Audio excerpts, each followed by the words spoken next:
In Anatomy of a PLC Program, this is project number 2, part 6. A quick review of our project. We have 2 identical pick-and-place gantries. Each are 2 axes, one horizontal, one vertical. The pick-and-place is the vertical. The gantry moves the pick-and-place back and forth. And they share a workspace. The feed conveyor sends in objects. Gantry 1 picks it, places it in the workspace. When the workspace is finished with it, of course, gantry 1 retracts after it drops it off in the workspace, and then gantry 2 brings the other pick and place over to pick it up and take it over to the sort conveyor. And we have a variety of sensors in our project. We may or may not use photo I4. The workspace has other connections to the PLC that imply whether or not there's an object there. These are the basic sensors in the output solenoids. Beginning with gantry 1, our sequence is extend pick and place 1, capture pick and place 1, retract pick and place 1, extend gantry 1, extend pick and place 1 again, release pick and place 1, and retract pick and place 1, and then retract the gantry back, and the cycle is complete. Now, I show the steps, but also show the step complete because that's the type of code that we wrote. We maintain the step complete rungs, but we don't maintain the command rungs, the actual steps.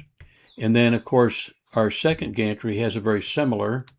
Extend the gantry over to the workspace, extend pick and place, capture, retract pick and place, retract the gantry back to the sort conveyor, extend the pick and place down, release the object onto the conveyor, and then retract the pick and place away from the sort conveyor, and then cycle complete.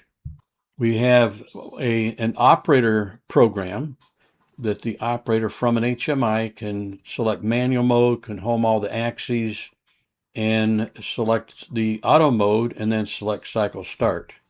Our conveyors are not part of the sequence. Each conveyor has its own little program.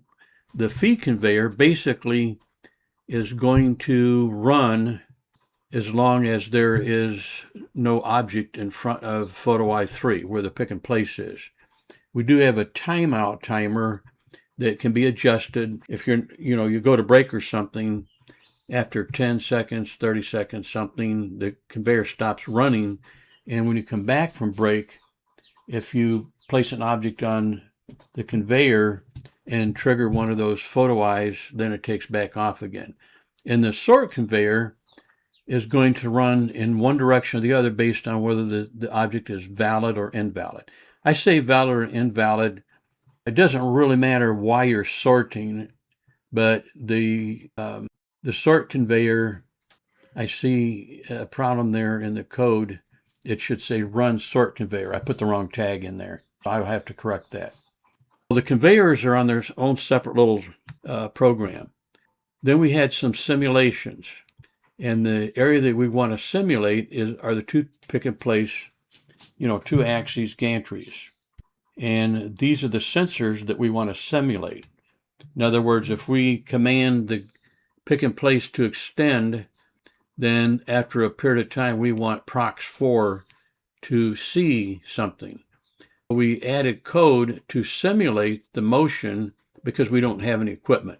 This is what the code looks like. You see 4 identical rungs. Each one of those represents simulating a proximity switch. So if you look at any one of those 4 rungs, you'll see the first instruction says output 0, retract, gantry 1, solenoid.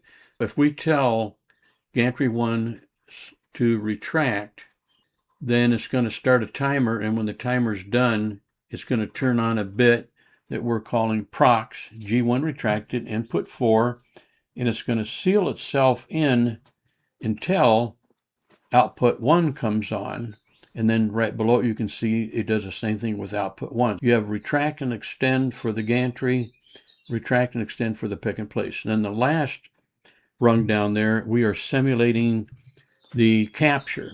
Whether we're turning on a solenoid to operate a gripper or vacuum on a suction cup, we are simulating that we told it to capture, As we turn on output 4, and then after some short time delay, we say it's captured. Remember, this is all virtual. And then we do the same thing for pick and place 2. It's identical to gantry 1. The simulation is identical for both gantry 1 and gantry 2. Now, for the money run.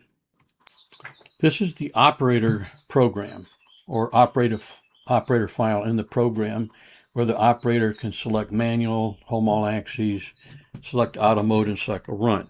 That's what we're going to do. Now, remember, I don't have any hardware. I'm simulating all of this.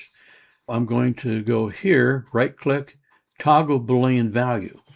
Now, when I do that, ordinarily, then I would have to go back and toggle it back off. However, I have code over here. I have a reset instruction over here that will self-extinguish. I'm going to toggle the Boolean value. You see it went on, back off. It's sealed in. You're in the manual mode. This reset instruction right here, in parallel with the manual mode bit, it clears this bit. Now, if you have an HMI, you don't need to do that. You have a momentary button. You press it and release it. You're in the manual mode. Now we need to home all axes. What you can't see is in the simulation over here, simulation for gantry 1 and gantry 2, all of those are being retracted right now. And if we did that again, you would see there's a time delay between when we say home all push button and we actually see that it's retracted. And we have to be homed in order to put it in the auto mode. So we select the auto mode by toggling that bit. It goes on and back off because this reset instruction cleared it.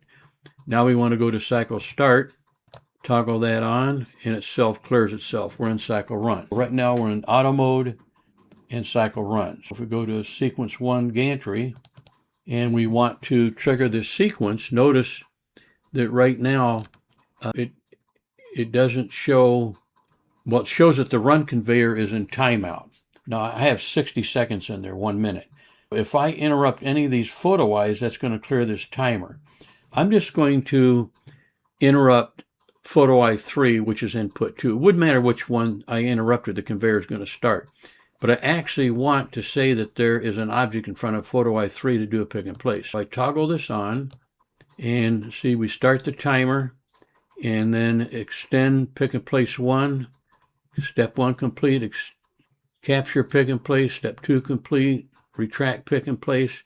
It's going right down and it's completing the instruction, or completing the steps one at a time until it gets down to the end.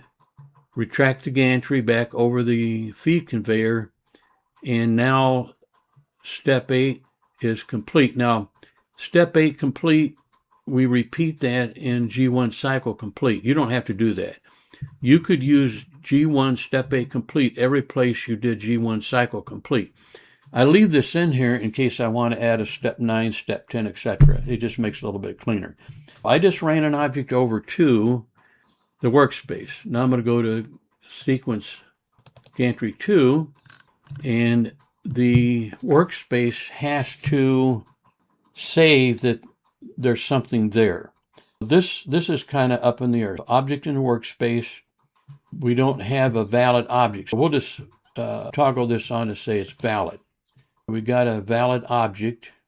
Step 1 complete, step 2 complete, step 3 complete, step 4 complete, step 6, step 7, and now it cleared itself. Now we do have code in gantry 1, sequence gantry 1, to say that there is an object in the workspace. This is supposition. This is based on timing, not on a photo eye. If step 5 is complete, because remember, step 5 is extend pick and place 1. You picked up something off the feed conveyor, retracted pick and place 1, extended the gantry over the workspace, extended it down, and when step 5 is complete, you can say that there's an object in the workspace. So you can imply it. When you're doing a simulation and you don't have actually hardware that you're working with, you can put in code like this, but it can trip you up when you're testing your code if you forget to toggle things on and off. Typically what happens to me is I forget after I toggle on the photo eye 3, input 2, I forget to toggle it back off because the pick and place comes down, captures it, and lifts it off of the feed conveyor. Therefore, it's no longer there. If you forget to toggle that back off, then it's going to mess up your sequence. Now you can add code that says once you complete right here, retract step 3 complete, you could put in a reset to clear photo eye 3. But we don't want to make this any more complicated than we have to. We go back to sequence for gantry 2, and the cycle is not complete. So we go back to the beginning here. We can trigger it with object and workspace from the previous code, which is sequence for gantry 1. Or there could be a photo eye that sees it. However, it's probably going to use the object is valid or invalid. Let's just say the object is valid, and that will do step 1, extend the gantry. Because remember that gantry 2, it extends over to the workplace. It begins not where it's going to pick something up, but where it drops it off, because it has to keep it clear from the motion of gantry 1. So let's toggle this on. Step 1 complete, step 3 complete, step 4 complete, step 5 complete, step 6 complete, step 7 complete, step 8 retract. It's set it down, and now the conveyor is moving forward. Now I realize I have run feed conveyor in here. I'm going to go change that to the proper tag, run sort conveyor forward. This is the operator program or operator file in the program where the operator can select manual, home all axes, select auto mode, and cycle run. That's what we're going to do. Now remember, I don't have any hardware. I'm simulating all of this. I'm going to go here, right click, toggle Boolean value. Now when I do that, ordinarily, then I would have to go back and toggle it back off. However, I have code over here. I have a reset instruction over here that will self-extinguish. I'm going to toggle the Boolean value. You see it went on, back off. It's sealed in. You're in the manual mode. This reset instruction right here in parallel with the manual mode bit, it clears this bit. Now, if you have an HMI, you don't need to do that. You have a momentary button. You press it and release it. You're in the manual mode. Now we need to home all axes.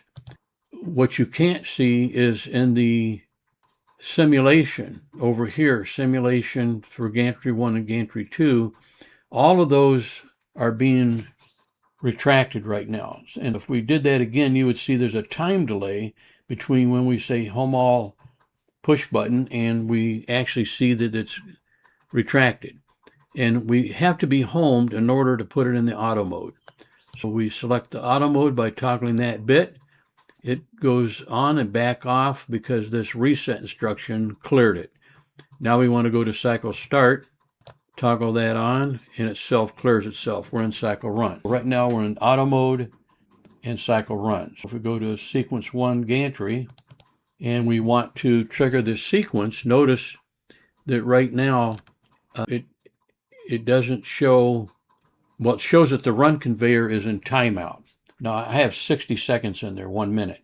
If I interrupt any of these photo eyes, that's going to clear this timer. I'm just going to interrupt photo eye 3, which is input 2. It wouldn't matter which one I interrupted, the conveyor is going to start.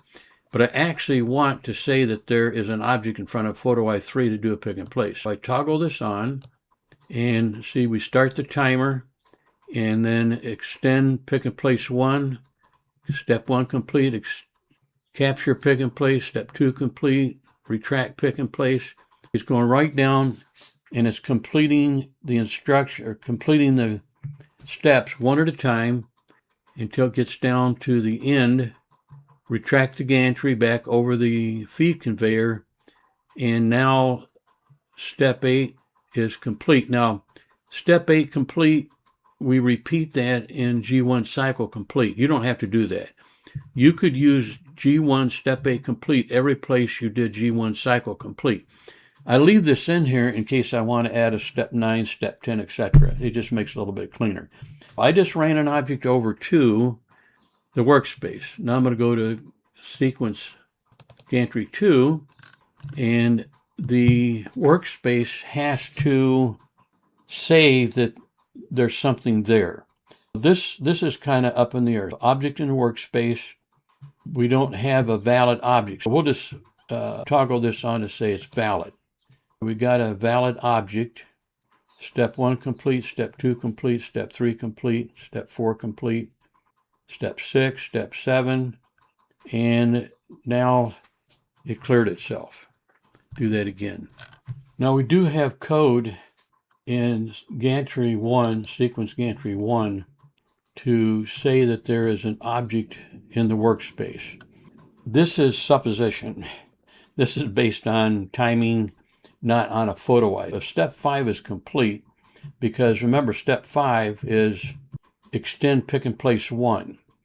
You picked up something off the feed conveyor, retracted pick and place 1, extended the gantry over the workspace, extended it down, and when step 5 is complete, you can say that there's an object in the workspace. So you can imply it. When you're doing a simulation and you don't have actually hardware that you're working with, you can put in code like this, but it can trip you up when you're testing your code if you forget to toggle things on and off.